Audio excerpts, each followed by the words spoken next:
అహ్మదాబాద్ వెళుతున్న నవజీవన్ ఎక్స్ప్రెస్ రైలులో దొంగలు బీభత్సం సృష్టించారు. ముగ్గురు మహిళల మెడలో నుంచి బంగారు చైన్లు లాక్కెళ్లారు. దొంగలు అని అరిచిన సుజాత అనే యువతిపై కత్తితో దాడి చేశారు. దీంతో ఆమె మెడకు తీవ్ర గాయాలయ్యాయి. బాధితురాలు చెన్నై నుంచి ఖమ్మం వస్తోంది. ఈ దోపిడీపై రైల్వే పోలీసులు కేసు విచారణ చేపట్టారు.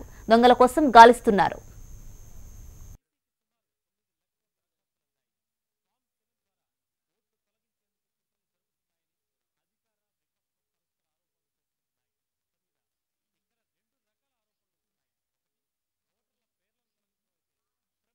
లేడీస్ కంపార్ట్మెంట్ లో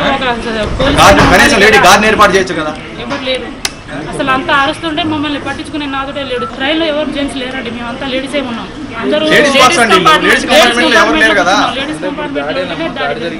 అంటే అందరి దగ్గర ఇద్దరు దగ్గర చైన్ గుంజుకున్నారు. వాళ్ళు అక్కడ ఉన్నారు.